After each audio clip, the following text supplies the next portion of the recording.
Hi everyone, welcome back to the third and last installment of the video series for college. So this one is going to cover some topics about like specific schools or specific majors, so it may help you in like choosing colleges or just knowing what to write for your why college essays. Enjoy. Yes, so we have general requirements and language requirements. So Penn is split up into 4 undergraduate schools. There's nursing, engineering, like arts and sciences, and then business.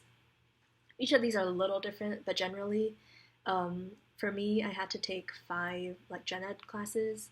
So things like history and math and like arts and other stuff, which sometimes your AP credit covers, but sometimes it doesn't. Depends on the school. And there's also a language requirement where if I say I had no like previous language, then I would have had to take 4 semesters of a foreign language. But then I only took 1 because I like tested into like a higher one. And then there's also this writing seminar requirement, which basically preps you to write to be able to do academic research and write in an academic way, and to do literature searches, which you'll probably learn about more in college. Not really. Obviously, we have a certain set of core requirements that every major has to go through. I believe it's 2 credit hours of health, 6 credits English, 9 credits of lab sciences, 9 credits of social sciences, 9 credits of humanities, 12 credits of math, and since we're a tech school, 6 credits of computer science. And this is a very limited set of core requirements. And if you took APs, you honestly could skip through a lot of these core recs. And it's nothing like any liberal arts school that you would go to. Um, so Duke has 2 schools, Trinity for non-engineering and Pratt for engineering. And as part of the engineering curriculum, there are a lot of STEM classes that you can't get out of. Like you have to take that specific class. For example, to graduate, there are 5 specific math classes that you have to take, and you can't substitute it with a different math class. Our social science and humanities requirements are a lot more flexible. We just have to take 5, and 2 of them can come from our AP credits. And for AP credits in general at Duke, for engineering, you can use as many as you need for your science and math classes. We have curriculum, codes, areas of knowledge, and modes of inquiry. So what that sounds like is like we have a civilization, and art, like history, art, language, performance. We have natural science requirements. So you have to take, I think, two classes for each of those different categories. And I'm actually not like too upset about it, and I think it's actually kind of fun, and it pushes me to take classes that are good just for humanity and to be a person, than normal. And you can find all the information for those particular codes online. In high school, I was very STEM focused. In college, I still am. Like for my major, for my certificates, you can probably tell I'm pretty STEM focused. But I actually really like the liberal arts education at Princeton. Like I'm required to take like around 7 courses that have nothing to do with my major. They have to do with like ethics. They have to do with cognition. They have to do with social analysis, historical analysis, literature, which, if you know me at all, are not things that I would have found appealing whatsoever coming into college. But taking the classes is like super mind opening. And there's this whole realm of thinking that I don't think I would have had access to, or like even thought about wanting to have access to, if I hadn't been at a liberal arts college. I really like Duke. I'm very happy there, and I think I've been learning a lot, and there's a lot of resources and a lot of mentorship that have been really critical to the perspective that I have right now for my career goals, the friends that I make. So I'd say it's pretty positive, and I personally don't find my school competitive at all. Brutal. My experience at Berkeley is just really hard. It's just so hard, mind-breakingly hard. So it's just brutal. I just feel like I think I just kind of got slapped across the face like 1,000 times, and it's just like life lesson after life lesson after life lesson. It's just like Yeah, it's rough. It's rough. TLDR rough. Yeah, it's just like I think I just came in with this mentality like, oh, I'll just like repeat the same habits of high school, and I think like I like subconsciously just thought like, oh, college is gonna be just like high school, and I was kind of proven right. Like my freshman year went really well, and it felt definitely like high school, but then like sophomore year was definitely not the same as high school. My experience was that it was um, I loved it. I loved being there. I loved the school, even though there are many flaws. And I love the people that I've met, most of them. um, but in other ways, it's also not that great because um, because of kind of like the culture that I talked about before, where people are really focused on like academics and like career and stuff, and then there's like a disconnection between people a lot of times, um, partly stemming from culture and partly because like people are just so busy. Yeah, but there are like some gems of people that I found at Penn.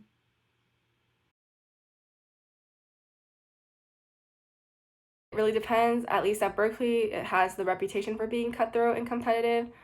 But it really comes down to which department you're in. So for instance, like I will say though, like I will say for sure 100% Berkeley is very competitive. And it's just largely comes down to like the environment, like and the area like where Berkeley is in, because like we're in Silicon Valley, like where all the tech industry is. So like obviously like any sort of engineering, but especially the computer science department is incredibly like competitive.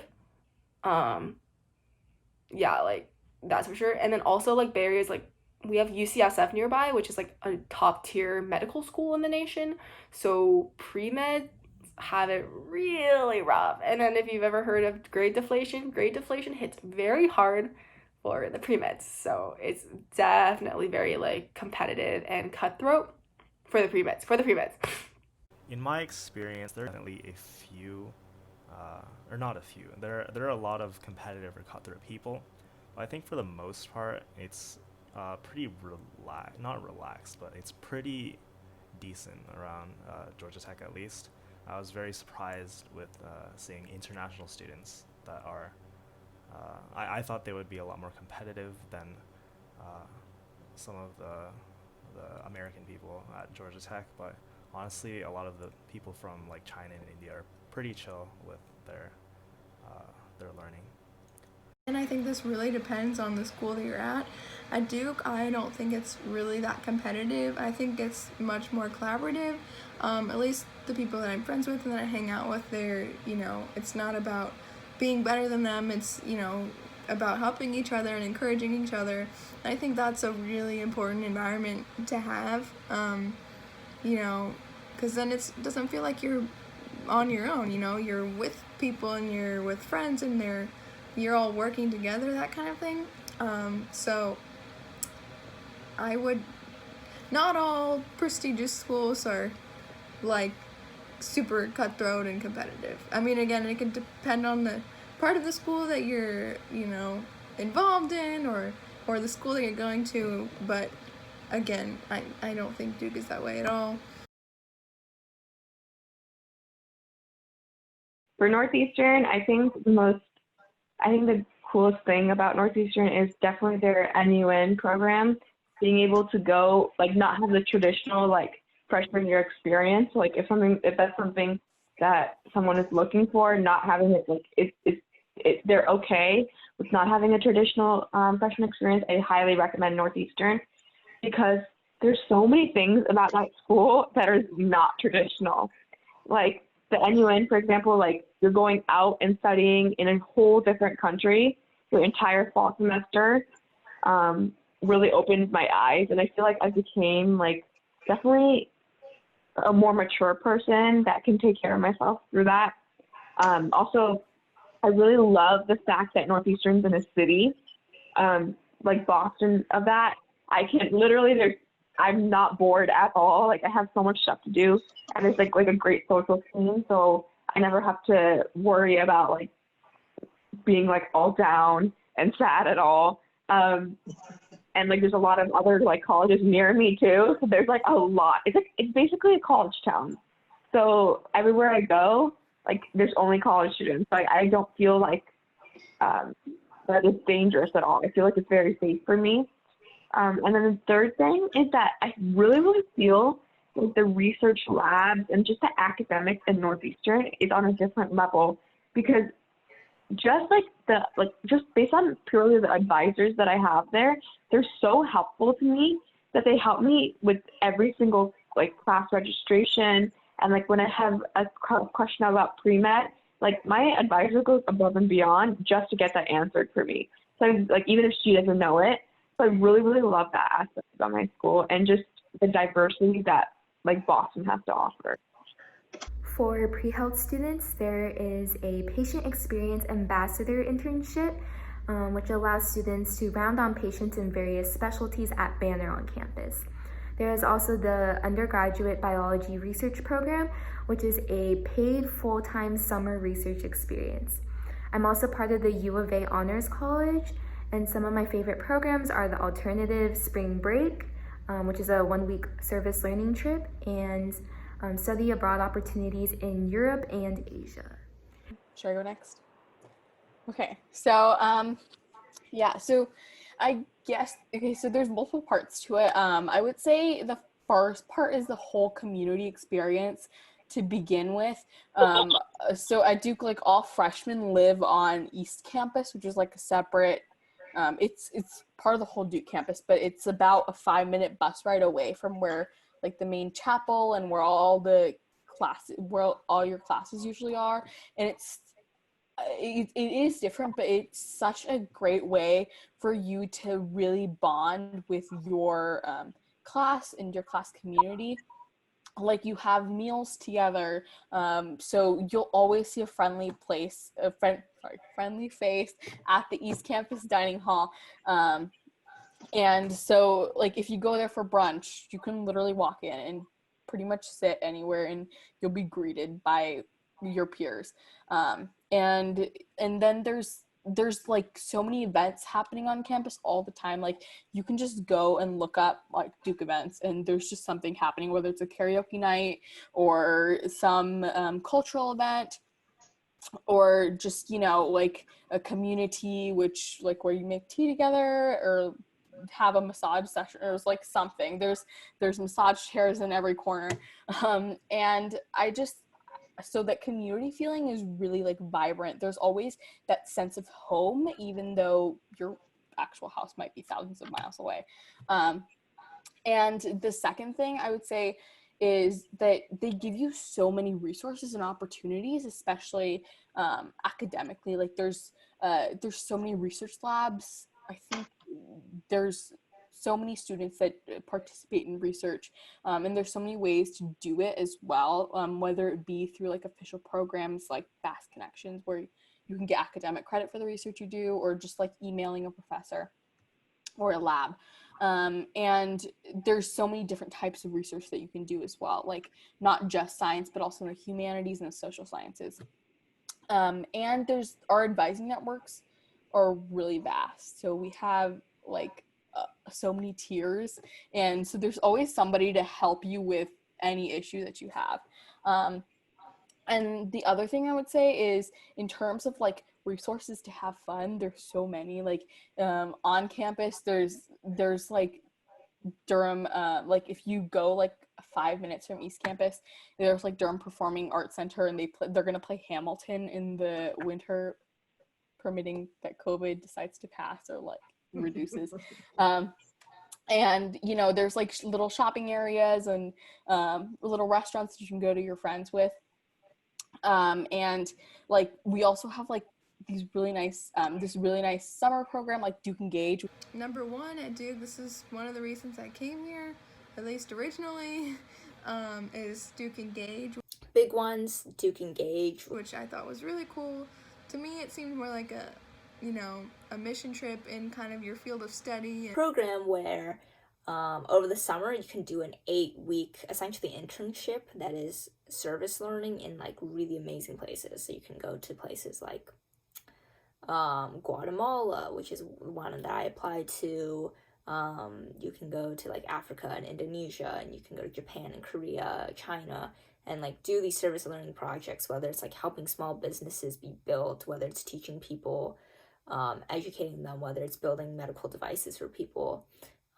That's like a really awesome thing that we have on campus. It's just completely free, and you get to go travel abroad and do work for completely free. Like it's fully funded by like the Bill and Melinda Gates organization and like other donors as well. And so there's like lots of things to do and be involved and be part of like that Duke community. So that's my pitch. That was lengthy, but I love my school. What can I say? Yeah, that was basically everything I had for Duke too. We also, I mean, we have pretty cool stuff. Like, I think this is one of the only schools, if not the only school, that like has its own student-run record label. So if you're really into music and you want to music, you could publish it through Small Town Records, I believe. That's what it's called. There's also really good opportunities for you to build relationships with your teachers. There's something called Flunch, which is faculty lunch. And like basically Duke will pay you to have lunch with your teacher. So that's pretty cool. A lot of people, I want to say abuse it, like use it on like the dining places that are the most expensive, such as, yeah, I did that. It was fun. Rebecca, we forgot about basketball. Oh no. Yeah, Duke basketball, come on. Basketball. You can tent. Tenting is a big deal. Yeah. Oh, also we have the Marine Lab, which is like a separate campus. It's amazing. Like, okay, I've never been there. Anna, he has been there. Oh my gosh, she loves it. She's gonna become like a Rachel Carson scholar or something, and she's gonna go over there and live her best life there. I think there are also some things called travel courses that the Marine Lab offers, which is like basically you go there in the spring or the fall, and then like you could spend like an entire like class or like block of time in a different country. So you could go to like Australia or like Singapore and like learn there, which is pretty cool. It's an alternate form of like travel abroad. There's also something called Duke Immerse. I don't know much about that one, but yeah. I would say just know who Zion Williamson is and you're good to go. So yeah, don't walk around campus asking who Zion is. A second thing, Fast Connections is a really big thing that we advertise. So essentially it's this program where you can put graduate students, professors, undergraduate students together to work on a research project, and it's interdisciplinary. So these will be broad themes like, how do we fix financial loan predatory? How do we tackle literacy, media literacy, or like something really broad that requires both, for example, like a comp sci student and an English student in order to figure out how to increase media literacy. So that's a really awesome thing that we have. From the entrepreneurship side, because I'm interested in startups, we have this awesome program called Student Founders, and essentially every week you get to be in a therapy group with a bunch of founders, talk about your problems, led by Duke faculty or Duke entrepreneurs who have graduated and are still in the area. And every week you get to talk about your problems as a founder, and you get feedback on it, and that's super, super awesome, and I love being in that program. Aside from that, we have really awesome clubs. So I'm part of a club called Duke Impact Investing Group, and I think we're the largest consulting data club on campus. Maybe, don't quote me on that. And from there, I've learned absolutely so much. I get to work with clients and help them with data analysis work, which has helped me get internships, and it's helped shape what I want to do with my future career. So those are some of the awesome programs that we have at Duke. I'm here. Karina, tell us about UCLA. Okay, let's see. I mean, I already mentioned before, but the food is really great, and because the dorms and the food are all in like one location, it's really easy to just meet up with your friends and go eat at your like favorite dining hall. There's so many options. We have like special nights too. let's see. I mean, the city of LA, right? Like UCLA location wise is at a really like great place because it's located like next to like Santa Monica, Sawtelle. But if you want to go out of your way like to some other areas, it's easily accessible to either through like Uber or public transportation. I remember like I actually met up with Shani at like the LACMA once. Like, like she drove all the way over, but then it like the LACMA was really close to UCLA, and we got in for free by pretending to be LA residents. So that was really great. Let's see. And yeah, like there's LA, there's a lot to explore. That's one thing I regret like not doing enough because I like spring quarter was supposed to be the fun quarter, honestly. Like we have like the spring sing, which is a student led I guess like singing competition. We have a lot of great a cappella groups at our school too. It's like I remember at the club fair there was like at least 10 a cappella groups all like giving performances and whatnot. And also because it's such a big school, right? There's definitely a lot of research opportunities with the faculty members, and we also have opportunities to eat with the faculty members there because there are some actually like we have like some of the faculty members actually live with the students in like certain communities, which is really fun. Um, Besides that, oh, also, of course, there's like the UC system, right? Say for like travel abroad, there's like some UCLA specific like travel abroad programs, but there's also the UC itself. It also has some like travel programs that you can look into. That's pretty great. What else? Oh, our gymnastics team is really, really good. And they, let's see. Also, as I was saying before, it's really easy to meet people. Like before, I thought maybe I'd just make one or two like freshman friends, but through like the clubs and like even the classes, it's really easy to meet people because the classes do tend to be a lot like collaboration based. They really encourage you to meet up with people and like get help from one another, which I really appreciated. Yeah. So I have a lot to say about Princeton, especially since I've been there for 2 years. But I think I'm going to start off by saying Princeton gets a bad rep of having a very elitist culture, which I was kind of scared of when I first got to campus because I'm not like, not in a self-deprecating way, but I'm not like special in any way whatsoever.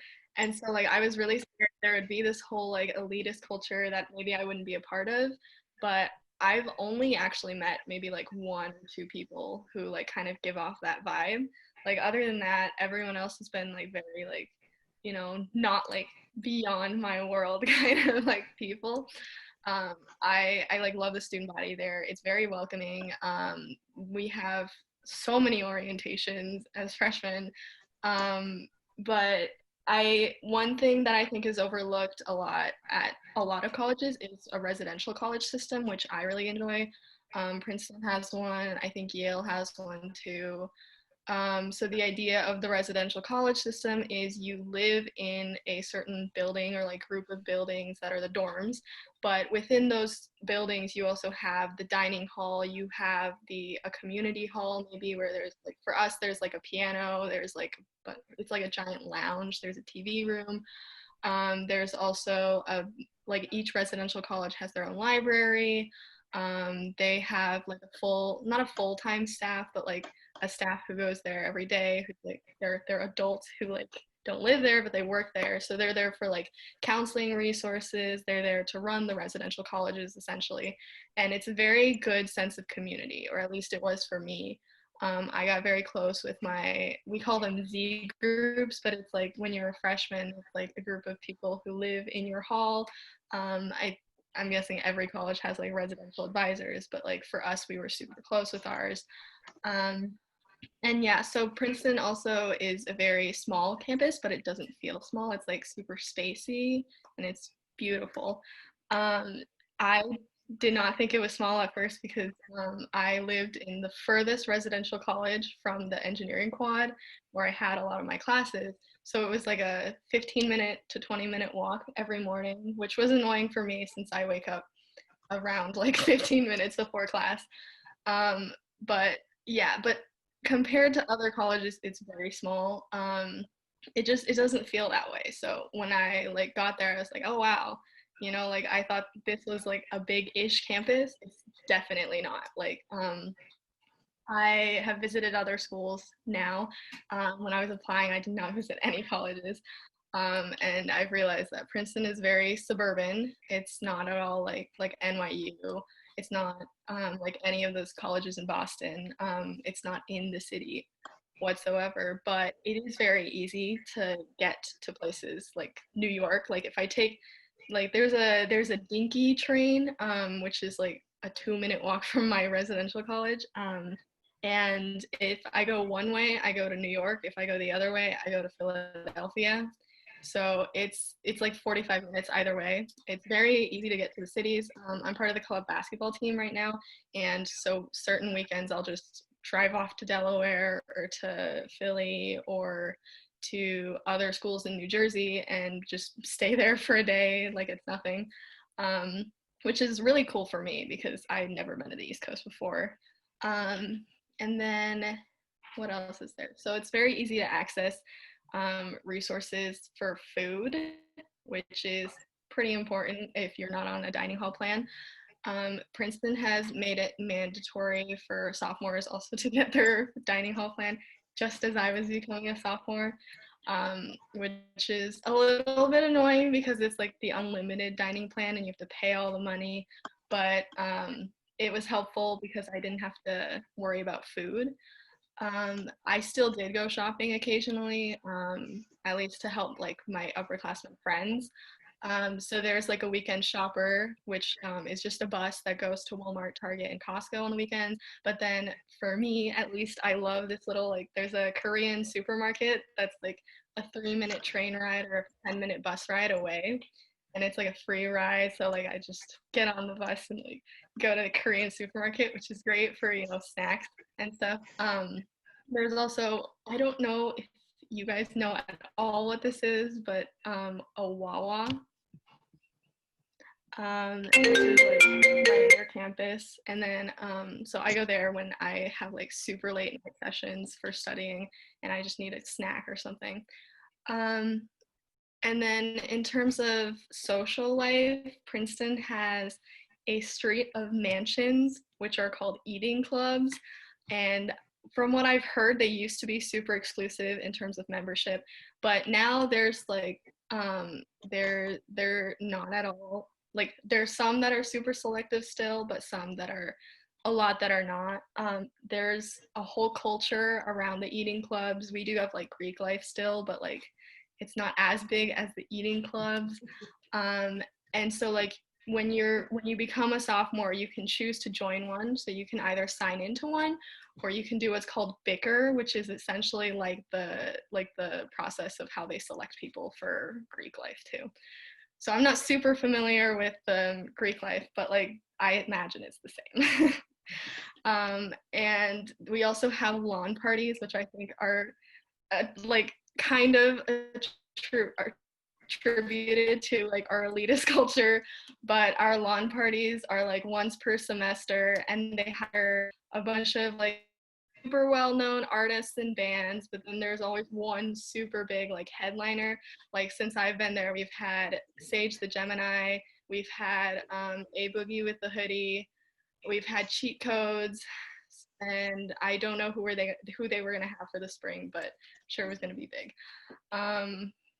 And so yeah, so like the social life is great for anyone. Like a lot of people are worried about not being part of the eating clubs, but the eating club is not like the only social life at Princeton.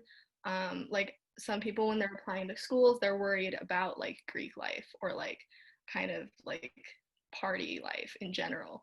But it's like wherever you find your niche at Princeton, you're fine. Like there are plenty of clubs that have like game nights or like cooking nights, which are really fun. So yeah, and then in terms of academics, Princeton is, there's nothing bad to say about Princeton really there. I think compared to other like super brand name universities, like Princeton does have a pretty good undergraduate focus, which I would say is not as well known for like as like Stanford or Harvard, who get a lot of their reputation from their graduate schools as well. But like Princeton doesn't have like a medical school or like anything like that. It's not super fancy with that, but I think they have a really good undergraduate focus.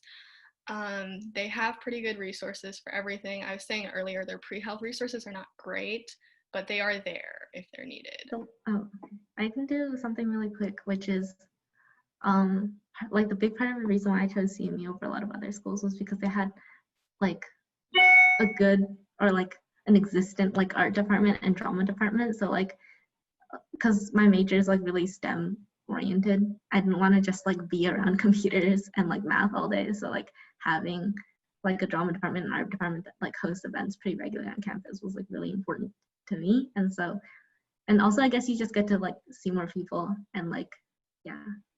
So that's a nice part. And it's like in the city. So it's, you get to like go out and you're like sort of, we have like a Korean market like right across the door from our dorm.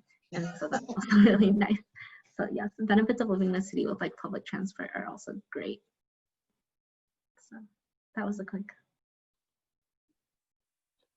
I'll try and think of some small things to talk about. I guess like the main thing that like, I read about like, or I guess like the main thing that made me choose MIT was going to visit and seeing how dedicated all the students were like to the just, I don't know, just like existing, I guess, because all of the events that took place were all student led, and there are like hundreds of them. Like every hour there are like 5 different events going at one time, and you can't like visit all of them, but like you can definitely see the enthusiasm that these like people had, and that like you'd be like studying with them and everything. And so like one other thing that I didn't think was very important or very, I read it online, right? Okay, all the undergraduate dorms range from like freshman to senior. I was like, okay, cool, whatever. But then actually like living through it, I'm like, oh my gosh, this is one of the coolest things ever, because that's how like cultures pass throughout the different like dorms. And I guess like the same thing with Mrs. Gath is that like the thing that we all talk about is like not necessarily academics, which is like, okay, sure, it's a thing, it's kind of hard, blah blah blah, but like the actual living situation is kind of interesting. And I know like I remember like the first week coming on campus, I was very sure like, oh yes, this is the perfect place, because I remember for the first week the orientation folks in like the dorm I was like temporarily housed in were building this like 3-story foot tall wooden structure for like a festival, and I helped build the railings. Okay, the first time I held a power tool, and it's like things like that, and how like open they are to teaching. Like they don't expect you to like come in knowing anything. I remember someone coming in and like didn't. I remember like walking down a street and someone was like, "What are tennis shoes?" And no one like we all had a little laugh, but then we explained to that person what tennis shoes were, and so like that kind of attitude towards like newcomers or like people who don't really know like this passion you've had for a long time, how open they are to sharing it, like that's like a big thing. So like I guess like knowing, yeah, I guess like, and like it's hard to like really tell that without like visiting or like talking to people there, but yeah, so something like that. I don't know how helpful that is to like new students, but a lot of stuff you can find online, like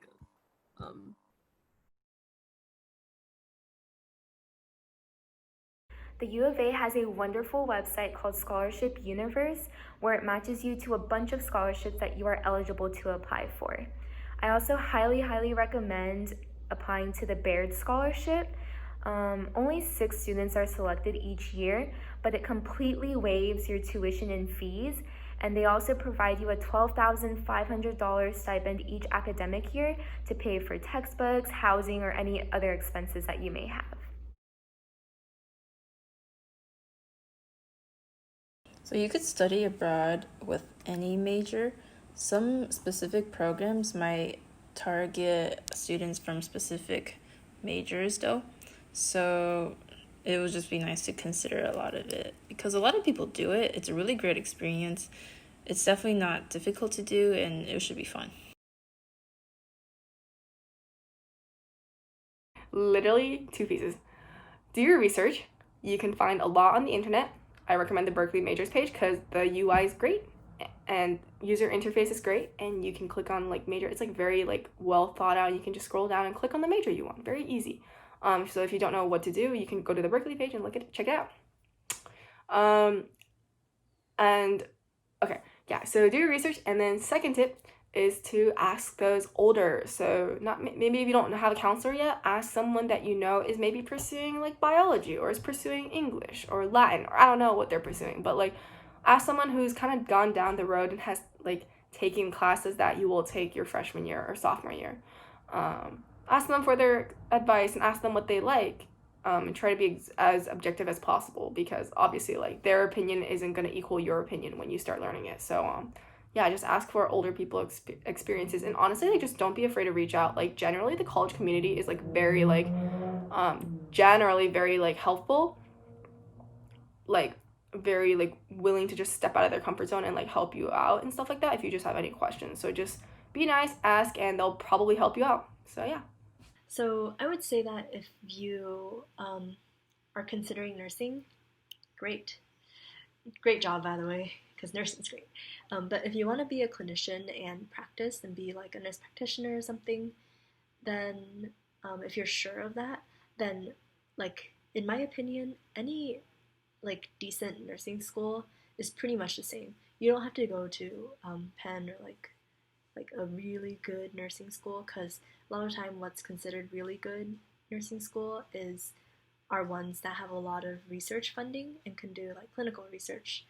So if that's something that you're interested in, to do like research and to be like a nursing professor or something in the future, then I would suggest you to look more into that kind of thing, like more of like a prestigious, just more of a top school, because they carry more of a name behind it. But also, like, it really doesn't matter that much for nursing.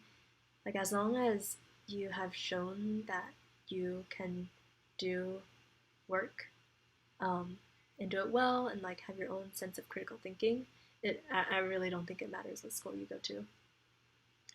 But yeah, if, like, you're interested in research or, like, policy or something, then it's more worth it to consider, like, top schools.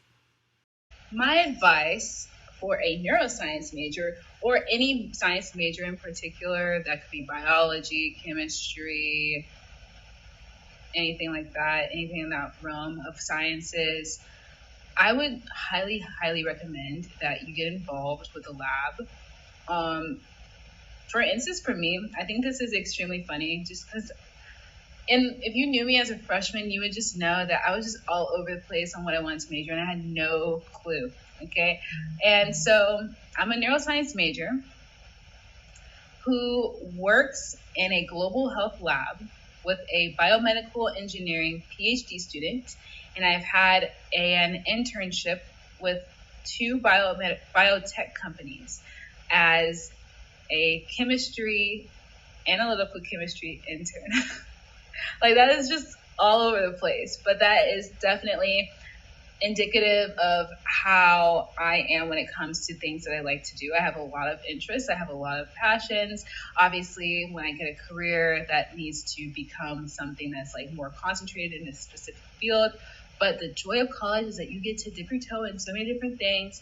And because sometimes I didn't have a lot of exposure to these things in high school, I know some people did, but I didn't. And I'm so grateful to have the opportunity at Duke to have all these different experiences and to see what it is that I like about these industries, whether I want to be, working in specifically with neuroscience or working specifically with biomedical engineering or global health interests and stuff. That is very important to kind of get a feel for in college and fend for it when you go out into the career world. So definitely take advantage of the resources that you have on campus, because you're not just a student of your major. Don't let your major keep you confined to what you think you have to be doing because you are a science major or you are a neuroscience major specifically, like it was in my case. You are a student of the school. So that means take advantage of all the school's resources. You never know what it is that you will be able to do. You never know what faculty member will want to take you under their wing and let you experiment with a bunch of different aspects of science or whatever it is that you want to do. But in my instance, it was science. And so that's my biggest piece of advice. It's not a walk in the park, but it is not impossible. So literally just don't give up. Find yourself a group of people that you can lean on and that can support you, and that you feel comfortable knowing, that you feel like comfortable being around, and who accept you. And you will be a-okay. Please feel free to let me know if you have any UC questions. I guess you can let Rebecca know to let me know. Yeah, awesome. Have a good time in quarantine, and best of luck to you guys all out there. Yeah, no, seriously, just don't give up. Keep trying hard, and I believe that whatever you do, it'll hopefully eventually pay off. Peace. Don't be too stressed. I know it's stressful, I know it's hard and like kind of confusing a lot of times, but just take time to breathe and de-stress and just know that like everyone else is also going through the same thing. I am having way too much fun with these filters, so I hope this video series is like somewhat useful for you guys or helpful for you guys, and will serve as like a support rather than like another source of stress. But no matter where you end up, you are there for a purpose, and whatever that purpose or reason is, you're going to discover it as you experience the new opportunities of college. It's a great time of discovering yourself, your identity, and it's going to be wild, but it's going to be a really fun ride. Sometimes that may be difficult, but that's how life is in the end. Like in the end, you're going to come out of everything. You're going to come out stronger and victorious, and there's no need to be anxious for anything. Like that's not gonna help add your life positively in any way. So surround yourself with people who actively encourage you and positively challenge you even, and have fun. So if you need anything, feel free to contact me. If you'd like to contact any of these amazing human beings, ask me and I'll ask to see if they have time. So thanks again. God bless. Bye.